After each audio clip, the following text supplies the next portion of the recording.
How's it going, people? You're watching United's View, and more specifically, the tactical view. Manchester United have beaten Sheffield United, the relegation candidates, and unfortunately it was nowhere near as easy as many hoped and predicted that it would be. But that's very much in keeping with the way United have been playing of late. Now, the main reasons that this game was nowhere near as easy as we were predicting are two things. Number one, United weren't anywhere near as good as they can be at their absolute best, but also Sheffield United had some tactical changes and a slightly different setup, which caused United a few problems to deal with. So, what do I mean by that? Well, firstly, every game so far this season in the Premier League, they've started with a three at the back formation, which, as they're not the best team in the world, tends to pretty quickly become a five at the back formation. And I think that did play into the way that Erik ten Hag both selected his lineup, but also tactically set up the team to prepare the game. And what I mean by that is specifically, if you look at the way that the team would set up, perhaps against the back three, so if we come across to tactical pad here, we can show the back three here. So an example of a back three, got the three central defenders for Sheffield United on the edge of their box, and then you push what was the right back up a little bit higher, and you push the left back or the left winger to become that left wing back there. Now, what that means for United in terms of the way that we try to attack that and try to build from that is that, as usual with United, you tend to see an outnumbering first line. So if Sheffield have two strikers, United will try to build with a three. So maybe Maguire, Evans, and possibly Sofian Amrabat there. And then you possibly see either deep fullbacks here from Dalot and Lindelof if Amrabat's not dropping in, or you'd see possibly one or two of them rotating on to the next line there in the midfield. Now, the crucial bit here is that for a back three for Sheffield United, the spaces to attack are very different to what you see in the back four. So what United would probably try to do was maybe not even have Amrabat dropping into a back three. You keep him high to start with. You'd have Lindelof and Dalot as deep fullbacks. That's one thing that Erik ten Hag absolutely loves, having his fullbacks nice and deep to try and bait pressure from the opposition, force them to step up and then create spaces in behind. So in doing that, what we might see when the ball goes out to Victor Lindelof is the left or the right wing back in this case for Sheffield United would try and jump up to Lindelof, and what that would do is create a big space there between the wing back and the wide centre back for somebody like Marcus Rashford. So if we highlight that sort of space in this area here, the idea from Erik ten Hag would be that typically he'd have deep fullbacks there and you'd simply pass the ball around until you find a free man and then use that free man to put a ball into that channel there for Rashford on one side or potentially for Anthony or Rasmus Højlund on the other side. So the idea would have been to use these fullbacks to force Sheffield to come up the pitch and then hit these spaces in the channels. Unfortunately though, because Sheffield set up differently, those gaps were nowhere to be found. And so what I mean by that, for example, if we go back to the way that Sheffield actually did set up with the 4-4-2, you had Bogle at right back, Trusty is it in the centre with Robinson. And what that meant was that rather than having those big gaps out wide, Sheffield United were actually pretty well set up in those wide areas with McAtee and Hamer basically able to lock onto United fullbacks. So rather than in the initial plan of sort of using the fullbacks as an outball and an opportunity to escape pressure by playing wide, then using that opportunity to bait Sheffield up the pitch, then find a free man back into midfield and move the ball into the channels. Instead, quite simply, all that happened was if United did move the ball wide, the Sheffield United players would just shift across in this compact 4-4-2 block and make it very, very difficult for United to progress the ball forwards. So the idea of United progressing the ball forwards wasn't going to happen down the flanks so much, because at least not through short passing out down one side then trying to play forward, because Sheffield United simply had enough cover and enough players in those spaces. So the next thing that Erik ten Hag tried, or United tried, was moving these fullbacks here into these inverted areas, as we often see with Dalot and Lindelof coming in and Amrabat dropping a little bit deeper. And the rationale there was fairly reasonable in terms of giving us a three against that front two of Sheffield United. So you've got Maguire, Amrabat and Evans. Obviously, sometimes it was Dalot dropping into the three rather than Amrabat. Sometimes it was Lindelof. It's obviously very fluid with Ten Hag. But the idea was that we'd make a three instead. And that would give us, hopefully, one of the three at any given time would have a little bit of time to get up their head, to pick their head up and play forward with the ball. And that sort of takes away the idea of progressing down the wings instead would progress through the centre using the inverted fullbacks. Now, the problem here was that typically in a 4-4-2 or any sort of formation with wingers, the wingers have got to make a choice when the fullback inverts. Do they simply stay wide and protect that channel, protect the space, or do they instead follow the fullback inside? And what Sheffield United were doing quite smartly was to make it really difficult for United to progress play up the pitch, is whenever the United fullbacks sort of dropped into these inverted areas, the wingers would follow them every step of the way. So McAtee and Haymore were pretty much just man-marking Dalot and Lindelof the entire game.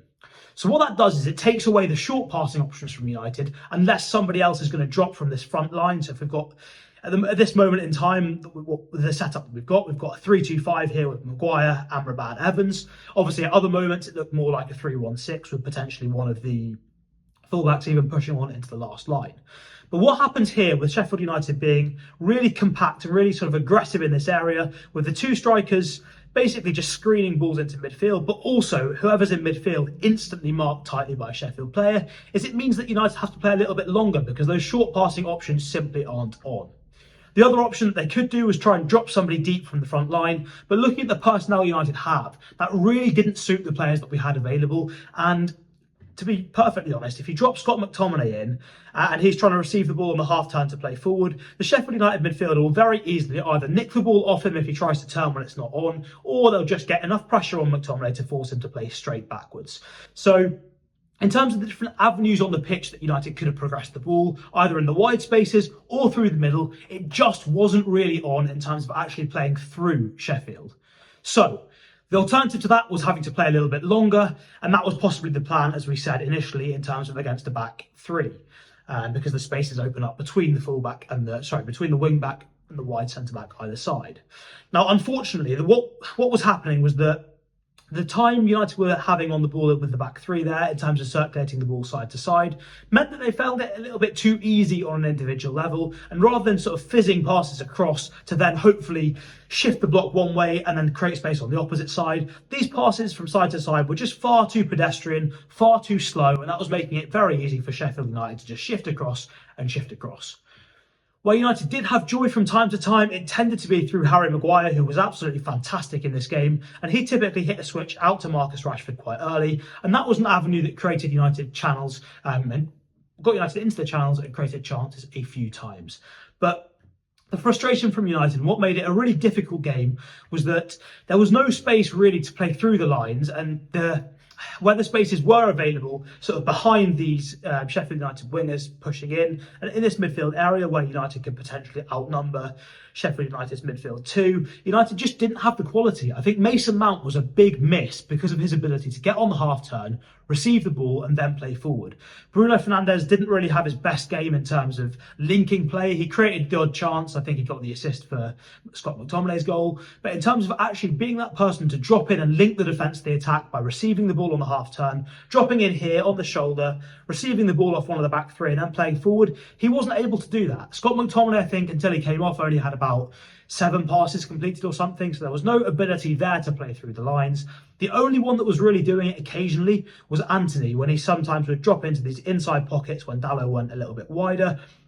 He was actually able to receive inside on occasion, not very often, but on occasion, and play forward. So that's what United were missing in terms of producing that performance where you just take a mid-table team or a relegation fodder team, completely take them apart and play through them time after time after time.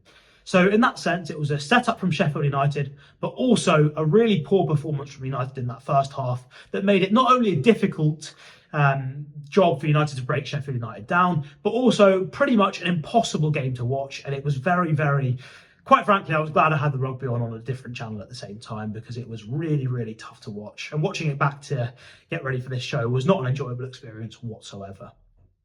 So that was United's problems in the first half.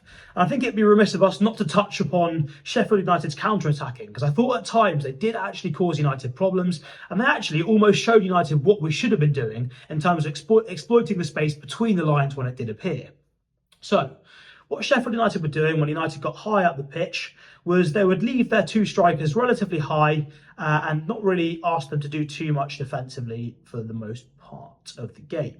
So you see the wingers tucking back in here to create that 4-4-2 shape, and the strikers would stay relatively high. Now, if Sheffield are on the ball here, they've just won it back, let's say, for example, what you tend to see pretty quickly is United would try and counter-press it. So United's shape out of possession tended to, both out of possession, but also the sort of shape we tried to recover into on transition, tended to be more of a 4-1-4-1. So the back four, then you'd have Amrabat, then you'd have McTominay, Bruno, Anthony and Rashford behind Rasmus Højlund.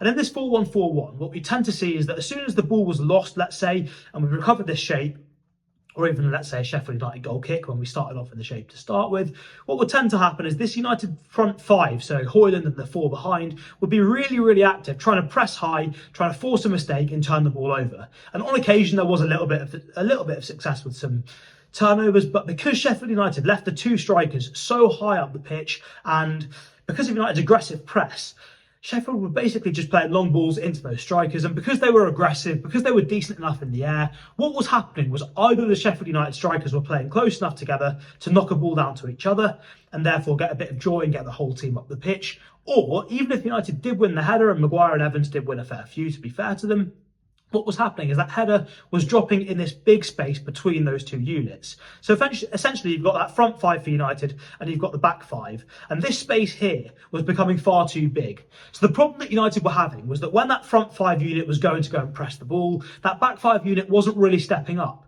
And the reason they weren't stepping up was because the Sheffield United strikers were playing so high and because they were having so much joy in terms of knocking the ball down and being able to get the team up the pitch as a result. And sort of it basically becomes a vicious circle there, where every time that Sheffield United get that ball forward and it sort of drops into this area and those runners from midfield can get on top of that ball, it encourages them even more, and it encourages the United players here, Maguire and Evans, to try and drop even deeper so that they can come forward onto the header and try to get a little bit more distance on it, which again just opens up that space even more in between the units and makes things more difficult to defend. So in that situation, what you need from United is to be more brave. You need to get that line higher up the pitch, be prepared to be aggressive, squeeze it and compress that space between the units. And obviously, if that happens, you do need to be able to deal with the ball when it does go in behind you, which, to be fair, on the form he had during that game, I would have backed Maguire and probably Johnny Evans to do just that. But it's a difficult situation where they don't want to expose themselves too much, don't want to take too much risk. And especially just after the international break, I think the problem that plagued United as a whole, defensively and with the ball, was just not trusting each other, not believing in themselves really to the absolute maximum. And that meant they weren't confident enough to do some of the basic things as aggressively and intensively as they need to be doing them.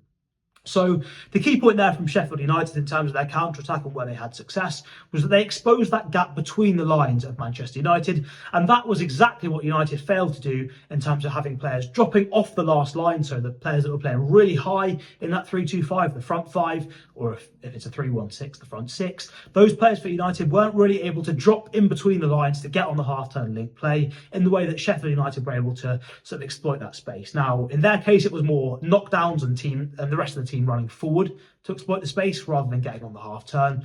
But it was an interesting, different approach to using that space, and it shows again that there's many different ways to win a football match. Not all of them are exciting, but to be honest, the way that Manchester United played wasn't particularly exciting or good to watch either.